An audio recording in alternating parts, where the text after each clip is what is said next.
నరసింహ శతక కర్తే ఒక మాట అంటాడు, తల్లి గర్భము నుండి ధనము తేడెవ్వడు, వెళ్ళిపోయేడినాడు వెంటరాదు, లక్షాధికారైన లవణమన్నమే కాని మెరుగు బంగారంబు మింగబోడు, విత్తమార్జన చేసి విర్రవీగుట కాని కూడబెట్టిన సొమ్ము కుడువలేడు, పుందుగా మరుగైన భూమి లోపల పెట్టి దాన ధర్మము లేక దాచి దాచి తుదకు దొంగలకిత్తురో దొరలకవునో, తేనెజుంటీ గలీయవా తెరువరులకు, భూషణ వికాస శ్రీధర్మపుర నివాస దుష్ట సంహార నరసింహ దురిత దూరా. తల్లి కడుపులోంచి వచ్చినప్పుడు తెచ్చుకున్నది ఏదీ లేదు. అమ్మ కడుపులోంచి వచ్చినప్పుడు ఎలా వచ్చాడో వెళ్ళిపోయేటప్పుడు కూడా అంతే. ఒంటి మీద ఆఖరణ కప్పినటువంటి నూలు బట్ట కూడా లాగేస్తారు. లాగేసి తీసుకెళ్ళి కట్టెల మీద పడుకోబెట్టి వెలిగించేస్తారు. ఒంట్లో ఉన్న నెత్తురంతా ముద్దలు ముద్దలుగా కట్టెల మధ్యలోంచి పడిపోతుంది. ఒంట్లో ఉన్నటువంటి మాంసం అంతా కాలిపోతుంది. తల వెంట్రుకలు మొదలైనవన్నీ ఊడిపోయి గాలికి ఎగిరిపోయి చెట్ల మొదట్లలోకి వెళ్ళిపోతాయి.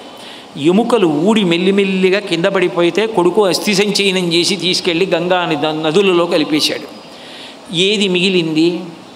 ఇలా ఇలా ఉన్నన్నాళ్ళు చూపించి బోరలు విరిచినటువంటి వాడు తుట్టతొతకు ఏమయ్యాడు, పిడికెడు బూడిదయ్యాడు.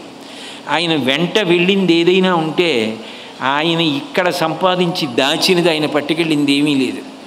ఆయన ఇక్కడ 10 మంది కోసం పడిన కష్టం, ఆయన చేసిన దానం, ఆయన నలుగురికి ప్రేమతో పెట్టినది ఏదుందో అది ఆయన వెంట పుణ్యంగా వెడుతుంది. ఇది మిగిలిన ప్రాణులకు సాధ్యం కాదు. ఒక మారేడు చెట్టు ఉన్నా తన బిల్వదళాలతో తాను శివలింగాన్ని అర్చించలేదు. నేను ఇవాళ పొద్దున్న వేములవాడ దర్శనానికి వెళ్ళాను. అక్కడ ఎవరో మారేడు దళాలు ఇస్తే శివలింగం మీద వేశాను.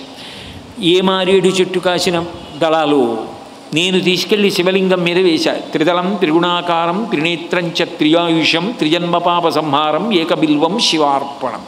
సోమవారం నాడు బిల్వదళం ఆ శివలింగం మీద వేసి ధన్యుండయ్యాను. కానీ బిల్వం చెట్టు వేసుకోగలదా? ఆవు పట్టుకెళ్ళి అభిషేకం చేయగలదా? మీరు ఇంత పెద్ద సభ చేశారు. ఒక 4 కుక్కలు సభలోకి వచ్చాయనుకోండి, మీరు అనుమతిస్తారా? ఓ 10 గాడిదలు వచ్చాయనుకోండి, అనుమతిస్తారా? మనిషిగా పుట్టాం కాబట్టి వినడానికి అనుమతి, మనిషిగా పుట్టాం కాబట్టి మాట్లాడడానికి అనుమతి, మనిషిగా పుట్టాం కాబట్టి సమాజాన్ని పోషించవలసిన కర్తవ్యం కూడా మనకుంది. మనకి ఎంత ఉన్నది అని కాదు, మనకి ఉన్నదానిలో ఎంత పెట్టగలము అన్నది గొప్ప విషయం.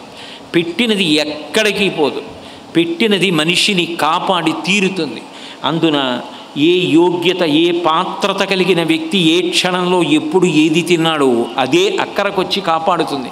శంకర భగవత్పాదులంటి మహాపురుషులు సన్యాసాశ్రమం స్వీకరించకుండా బ్రహ్మచారిగా ఉండగా ఒక వృద్ధ బ్రాహ్మణి ఇంటి ముందుకెళ్ళి భవతి భిక్షాం దేహి అన్నారు. అయ్యో బ్రహ్మచారి ఇంటి ముందుకు వచ్చాడే అని బాధతో ఆమె ఒక్క ఎండిపోయిన ఉసిరికాయ వేసింది. కనకవర్షం కురిసింది లక్ష్మీదేవి యొక్క అనుగ్రహంతో. ఎవరికి ఏది పెట్టావు, ఎవ్వరికి ఏమి పెట్టితిమో, ఏ సిద్ధాశ్రమమునం త్రొక్కితిమో ఇప్పుడు చూడగంటి మిచటన్ కృష్ణార్భకున్ నిర్భయున్ అంటారు. ఏ మహాత్ముడు పట్టెడన్న నీ చేత్తో పెట్టింది తిన్నాడో, ఏ మహాత్ముడు గుక్కెడు నీళ్లు తాగాడో ఆయనకి ఏం అవసరం? భగవత్కార్యం మీద వెడుతున్నవాడు నీ ఆతిథ్యం ఏం పుచ్చుకున్నాడో ఆ పుణ్యం నిన్ను కాపాడేస్తుంది. పెట్టినదేదో అది గొప్ప. ధర్మరాజు గారు కుక్కని కూడా తనతో స్వర్గానికి తీసుకెళ్లాలని ప్రయత్నం చేశాడు. మనిషికి సకల భూతముల పట్ల దయ ఉండాలి, అన్ని భూతములకు పెట్టగలిగినటువంటి గుణం ఉండాలి.